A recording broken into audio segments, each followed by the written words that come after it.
I need your help to save my farm and many other farms. I wanted to give you guys an update on what we figured out with our contract through NRCS. So to give you some backstory, if you haven't watched the previous video, please go out, watch that previous video I've got on there.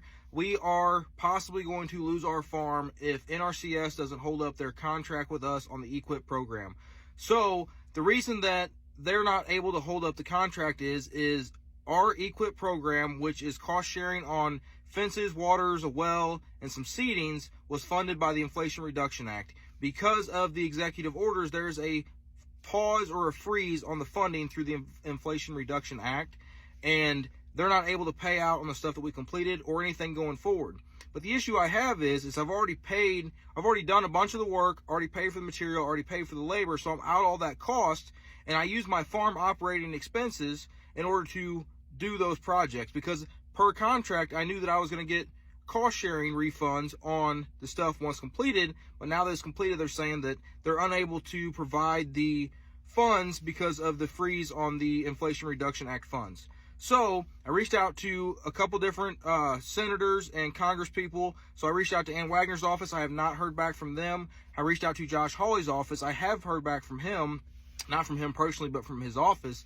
And they are looking into it because they said that this should not be happening. The intention was not to take away the funding from the farmers, but doing the Inflation Reduction Act, cutting those costs, then it's also taken away from the programs that those programs helped out. So it's in the works, but what I need from you guys is if you could please share this, tag your representatives, tag your senators. I need to get some ground on this because I'm not the only one this is affecting. So there are other farmers in the comments saying that they're in the same boat that I'm in because they signed these contracts, and the contracts, so whenever I looked into the contract, I made sure that that funding was set aside. It wasn't funding that, oh, we hope it's there whenever it's done. I made sure that that funding was set aside so that way before I made these business decisions, I knew that funding was there per contract. So they're backing out on the contract because they don't have the funding. They can't release the funds. So please tag the representatives. Please tag the senators. I need to get some ground on this. We need to help me and other farmers out. We've got to get this funding paid out. I don't care if they don't do it in the future.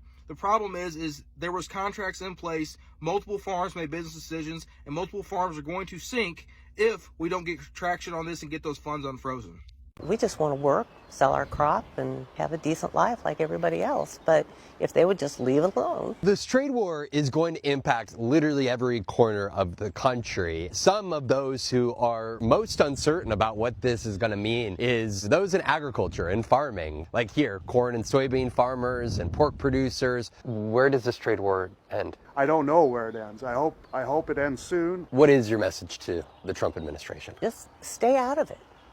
I mean, if they would just leave it alone and let the free market do its job, everything would be okay. This is going to be so far reaching, not just because of the Trump administration's tariffs of goods imported into the United States, but it's about the question marks in the days ahead about the retaliatory tariffs that the likes of China, Canada, potentially Mexico, and Europe are going to place on U.S. goods that are either produced, like corn and soybeans, or manufactured and sent overseas. Regarding all these farmers that are now crying about possibly losing their farms because they voted for Trump, this is why you absolutely should not feel bad for any of these farmers that voted for Trump. Now, the ones that didn't vote, yes, feel sorry for them, go support them, do whatever you need to do. But the ones that voted for Trump, do not feel sorry for them, and let me tell you why. I am a builder, and I've been building shit in Oklahoma City going on like 20 years now, and farmers are not stupid.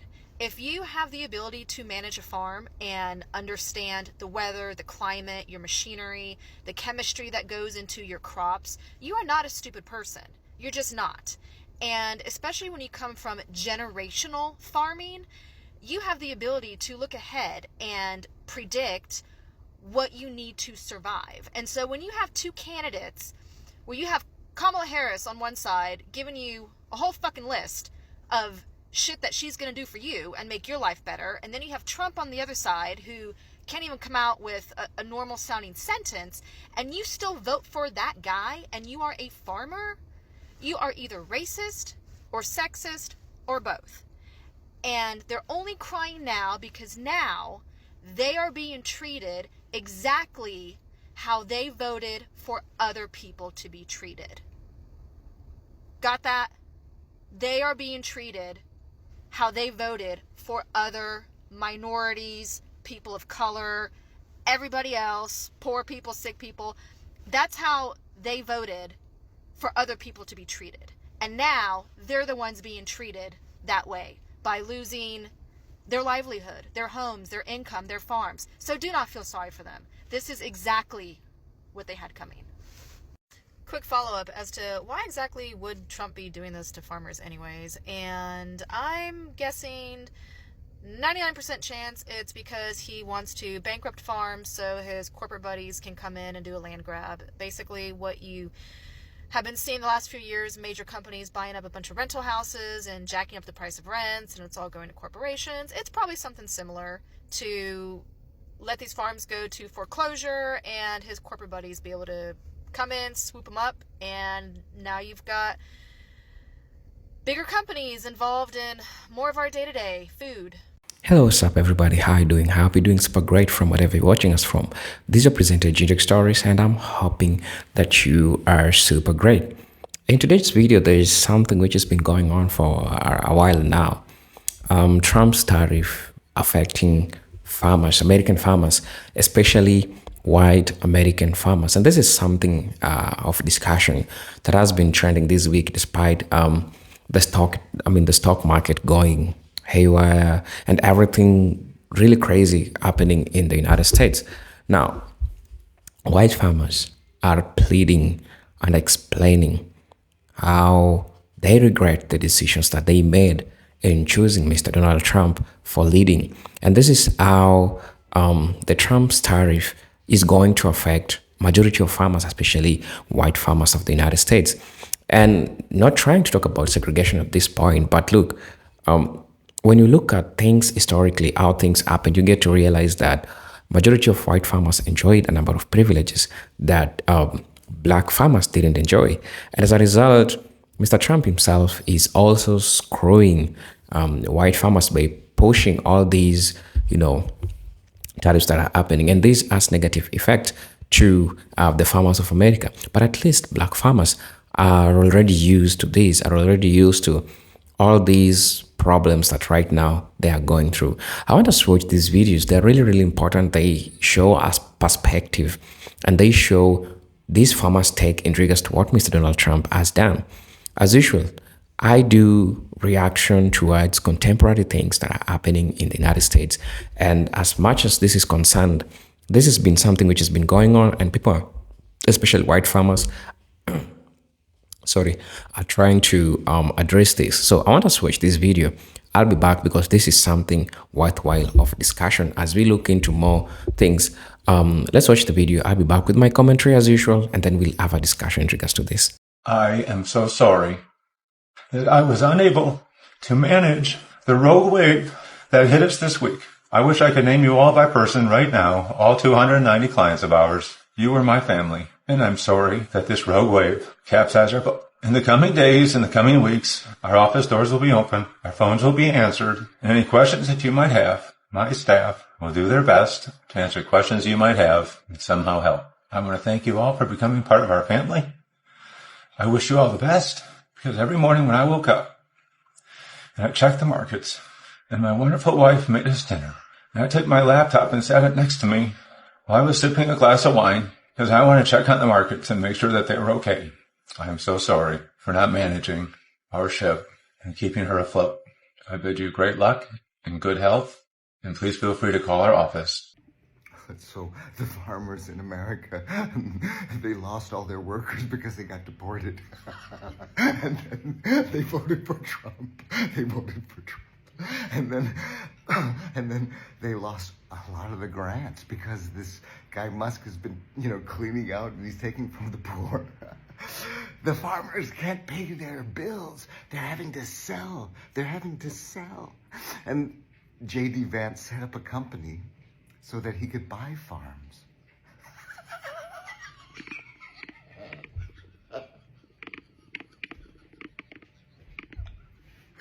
They're buying all the farms in America, just like they did with all the private houses.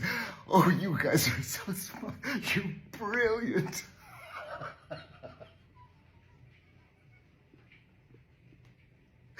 You can't make this. Okay, I have positive news. Here's the positive news. decades of proud ignorance that you've had is coming to an end.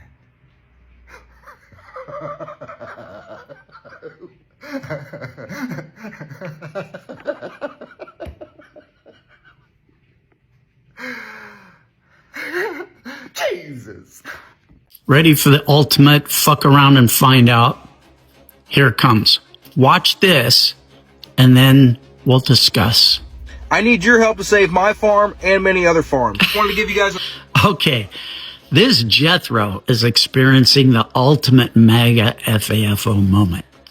I don't know if you've seen his videos, but he's posted a couple of videos where he's basically come on here and he said, I voted for Trump because, well, in a nutshell, because he loves Trump's hate agenda. He doesn't like the fact that immigrants are coming here and taking money from the government. Taking money from the government is evil. You should pull up your own bootstraps and work. So in the next sentence, he comes out and he says, I voted for Trump and Trump took away my government subsidy that helped my farm stay in business. So send me money. Trump took away the government subsidy that Biden put in place that kept me in business. Now that Trump took it away, I need your help. Send me money. So my question to you is, do we send this Jethro money? I mean, he is now getting the bill for his hate agenda. His hate agenda comes with a price. He didn't know it. Maybe he didn't realize it. Maybe he thought it would never bounce back on him. But now that it's affecting him personally, he's asking for us to give him money. Now, my answer to this, I don't know what your answer is going to be, whether you want to give him money or not. But my answer is, from me, you get fucko. Because if I were to give you money, Jethro, that would make me woke. And you hate woke. You hate the woke left because they show kindness, compassion, and consideration for other people. And that's just too woke for you. So I'm going to live by your standard. And I'm not going to be woke, which means I'm not going to give you one red fucking cent because that's what I feel you fucking deserve. What about the rest of you? What say you? Do you give them money? Maybe y'all saw the news out of Nebraska today. Apparently our entire state is going to go bankrupt in 2 quarters. Me and my husband owned a cattle ranch here, and I can confirm that all of the cattle ranchers here overwhelmingly voted for Trump. We support him. We voted for him. Something like 70% of our entire workforce is undocumented immigrants, and they straight up are not showing up for work anymore. They have all either fled the country, fled the state. They don't want to get raided while at work, so they have just moved on to work somewhere else. And straight up, we are going to go bankrupt now. We are going to go bankrupt. And yeah, we voted. We knew that the immigrants would get deported and he was coming after immigrants, yet we still voted for it. Overwhelmingly voted for our own demise. I was talking to my husband last night, and I have to admit that it seems a bit foolish now when you think about it like that we voted for something that is now putting us directly out of business. So we're shutting down our market farm. We've officially decided to close the doors to our farm store and market farm. We just notified all of our customers yesterday. That may come as a shock to you, and some of you may be like, well, why are you doing that? There's many reasons. Ultimately, it comes down to we don't feel like the time input for the return is worth it. There's only so much time in a day. I've got several other businesses that just demand my time. I'm a real estate agent, I'm a health insurance agent, and then obviously we run the Tanner Farmstead social media accounts, educating you on how to grow food, and I really want to scale that and scale these other businesses, and I really want to grow putting out more content. And to be honest, I've wrestled with this for the past couple of years. I want my content to be about homesteading and food preservation and all these other fun things that I want to do, but I haven't been able to do because I've got to put so much time into, the turn and churn market farming crops, like lettuce. And so it's just not been in line with my vision. If you got any questions or want to hear more about that decision, you can send me a direct message. I also have a YouTube video out that you can watch, me talking further about the profitability of small-scale farming. This is not hippy-dippy stuff we're doing here. We're farming. We're raising cattle for butcher. We're raising cattle for milking. Like, we're raising chickens to butcher. Like, this is not some like liberal nonsense. We're trying to do good things to provide good food to the American people and take care of our local environment while we do it. I'm going to try to get through this without crying. My name is Louise, and me and my family own a wheat farm in Kansas. We are all certainly lifelong Republicans, and we were so happy to vote for Trump in all 3 of his elections. However, we were certainly not aware that he was going to put a funding freeze on all USAID. 100% of our wheat produce is bought by USAID and shipped out of the country. So our farm is completely bankrupt. We have no customer. We had this whole deal with the US government, and now that is just gone in a second. And we are completely decimated. USAID buys about $2 billion worth of American farmers' goods annually, and every single one of those farms is in the same boat as us now. It's a sinking boat. He didn't consider us at all when he made these decisions, and it would be impossible for any world leader to do something that could negatively affect us more than what Trump has done to us. And we voted for him. All right, if Trump's first term brought tariffs against other countries, triggering the farmers to lose a lot of business and to lose a lot of the farms, what ended up happening was there's a bunch of subsidies, like hundreds of millions of dollars in subsidies that went from the government to the farmers. Many of these farmers, it did not help. Many of these farmers actually had to sell their farms and go from there. When they sold their farms, there was one big corporation there to buy them all up. That big corporation was led by and run by none other than J.D. Vance. Now the farmers are looking at 2 different things, and speaking just from California in the perspective, on the return trip from the Revolution Washington World Tour, the last leg of the trip from Denver to home, was sitting next to a dairy farmer with 4 wonderful daughters that were coming back from a volleyball thing. It was very, very Trumpian, very Trump fan. And we just had a nice conversation, open conversation. I told him about what I did in Revolution Washington and logic, not politics. And he was asking me questions. And I had asked him flat out, I said, how do you feel about the whole Trump turning on the spigots and draining those 2 reservoirs that the Central Valley relies on to get through our obnoxious summers of 110, 120 degrees? Not to mention fire season and everything else. And just as a reminder, Trump decided he was going to strong-arm Gavin Newsom, try to show power, and he basically released the water against everybody's begging and pleading in 2 very, very important strategic reservoirs. The purpose for these reservoirs was actually to aid the agriculture community in the Central Valley through the really, really harsh summers that we have every single year. You hear about the droughts and everything else. The problem is the droughts happen and the agriculture has to go anyway. So Donald Trump took that away from farmers, number one. So I wanted this gentleman's opinion on that. And he told me that Donald Trump was taking the advice of people who told him it would be all right. So Donald Trump was being naive and listened to the wrong people. And I asked this gentleman, I said, do you think that Donald Trump listens to anybody? And I pointed out the number of references DJT has made in the past of how he's the expert at anything. He knows more about drone technology than the people who create it. He knows more about terrorism than the generals. He knows more about blah, blah, blah.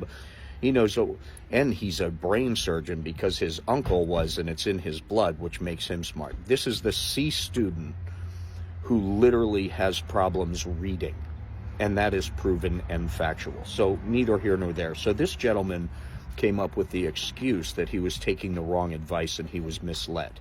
Nothing to do with ego, anything. Okay, so I let that slide. So I asked him about the tariffs and what that is going to do. And he said, again, I think he's taking the wrong advice. So this is a diehard Trumper that is being directly affected in huge negative ways as a farmer, dairy farmer, and he also does pistachio, all these other types of things, but dairy is the number one. So he's being affected in every way, and he's still stuck that Donald Trump is not doing anything wrong, and other people are misleading him. So I was closing the conversation, and I said, well, he hires only the best people. We've established that. I mean, Pete Hegseth is awesome at what he does, and Pam Bondi, very sarcastically, and I think he read that because a little bit of New Jersey came out. And then I had discussed with him the information that is coming out on the newest tariffs that are being hit all over the world and what that is going to do in the face of all the farmers. I said, at what point will you look at Donald Trump as the one making these decisions? What will it take you? And he says, something more obvious. I said, would that be you losing your farm? And he said, God, I hope not. And I said, well, I pray that's not the case. And I said, what I ask you to do from here on out, when you get upset about something, research it 2 steps past what you already do. And when you find something that's inconsistent and not factual, don't let anything else coming out of that same source upset you. That's what I ask. That's what I ask all of you. We need to take the anger out of politics, and we need to stop making excuses for somebody who does not take anyone's advice, ever. That is him for 40 years, 50 years, 60 years. That is who he is. He knows everything about everything. He will say it to you over and over. Get that through your head. And for those of you who are still going out of your way as you're losing benefits as a veteran or as someone on Social Security or Medicare or whatever, as these things are being taken from you and you're still making excuses, just recognize we need you to help stop this. So whenever you want to recognize the facts, whenever you want to actually look at what's truly going on and not through nothing but a political lens, and you want to have an adult conversation about what's really happening in our world, as your 401ks and the stocks drop and all that, remember the stocks were what proved he was kicking ass first time. What's the excuse now? Recognize this is all him. It's him, and your belief in him put us all here. So the pain you're about to feel, if you're not feeling it already, it's going to get worse. But all of us who saw it coming, who have been preparing for this for 10 years, are already fighting back. So join us when you're ready to wake the fuck up. Until then, stop complaining, because we don't care anymore. You're going to learn your lesson your way. When it's loud enough that hits you in the face, and you're like, oh shit, they were right. And we'll say, we'll talk about that later. Let's stop this asshole. There's our focus. So unify, stand shoulder to shoulder, and recognize we are all in this together worldwide. No matter what color you are, no matter what creed you are, no matter what country you're from, this guy's messing with everybody. Can we learn that lesson and join forces, unify, and move on? We are a world family of all different colors. Smile, enjoy it. God bless. Hello guys, welcome back to the channel. You've seen for yourself, for them, people trying to complain about all these things that are happening. Look at the protectionist policy that Mr. Donald Trump is putting on, all these farmers' products, and this is affecting them, and it's affecting them negatively, which is making other countries like China to retaliate towards this negatively. And as I said, when former President Donald Trump initiated his war trade, especially targeting China, his administration imposed a series of tariffs on imported goods with the goal of protecting American industries, particularly steel and manufacturing. These tariffs were intended to reduce the U.S. trade deficit and incentivize domestic production by making foreign goods more expensive.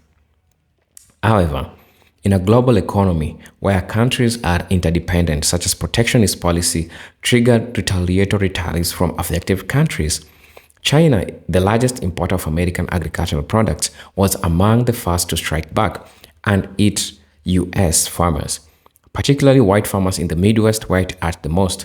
Soybeans, corn, pork, and other major exports. While the tariffs were a tool of economic nationalism, they became a double-edged sword for the very demographic that heavily supported Trump rural white agricultural communities. It is true. And somebody just, I think there's this documentary that I saw of this white lady trying to explain how rural America is failing. Rural America is failing because 80% of the production is all about farming. And so when all this is happening, and this is really affecting the rural America negatively, I'm also going to be talking about China's retaliation target key agricultural export. White farmers, especially in states like Iowa, Nebraska, and Kansas, rely heavily on international markets to sell their crops. China was the largest buyer of American soybeans, accounting for over 60% of exports before the trade war. When China imposed retaliatory tariffs on U.S. agricultural goods in response to Trump's initial tariffs, demand for China plummeted. As a result, soybeans started to rot in silos, and market prices collapsed due to oversupply and reduced global demand. The global agriculture market is highly sensitive to fluctuation, and this drop in demand meant white farmers were earning less for their harvests, often below the cost of production. This creates a financial squeeze that left many farmers struggling to break even, let alone to make a profit. That's also another thing that we need to look about. And I think in most of the videos that you're seeing a lot of farmers complaining, silos, tons and tons of silos stranded somewhere. People are not, bothering to export, bothering to buy because of this trade war. I'm also going to be talking about loss of global market share and long-term damage. The damage caused by these tariffs was not just short-term. It had lasting implications. As China reduced its reliance on American soybeans, it began strengthening trade relationships with other countries like Brazil and Argentina. These countries took advantage of the gap left by the U.S. exporters, leading to structural shift in global trade dynamic. When new supply chains and relationships are established, they are difficult to reverse. Even after Trump left office and some trade tensions eased, U.S. farmers found it hard to regain their previous market share. For white farmers who depend on consistent long-term export contracts to maintain profitability and predictability, right? This shift was devastating below that continues to haunt them today. I'm also going to be talking about the government subsidies as temporary crutch, not a solution. To mitigate the backlash, the Trump administration introduced multi-billion-dollar aid to package effective subsidies to compensate farmers for their losses. While this helped temporarily, it created dependency rather than sustainability. Many farmers received checks from the USDA to offset their lost revenue, but this was not equivalent to the functioning market, of course. These subsidies were often unevenly distributed, with the bulk going to larger agribusiness rather than small or mid-sized family farms, many of which are white-owned. Moreover, the uncertainty about whether future aid would come and the unpredictability of the market caused anxiety, reduced investments, and discouraged long-term planning. Farming is a business with margins and high risks, and reliance on political handouts all increased financial insecurity. I'm also going to be talking about psychological and social stress in rural America. Beyond economics, there was a psychological toll on white farming communities. Farmers already face high rates of stress, depression, and suicide due to unpredictability of their livelihood, weather, crop disease, market prices. The tariffs introduced yet another layer of uncertainty and loss. Watching harvests go unsold, facing financial ruin, and dealing with complexities of government aid only deepened the emotional burden. The sense of betrayal was also real. Many of these farmers were among Trump's most loyal supporters, and they felt the economic plan was a price paid for political agenda that they didn't account for their livelihoods. This bred disillusionment, mistrust in institutions, and dependent on rural America's sense of marginalization. Also, the broader economic ripple effect. Finally, the damage extends beyond individual farms into the rural economies that depend on agriculture. When farmers suffer, so do local banks, supply stores, equipment dealers, and grain elevators.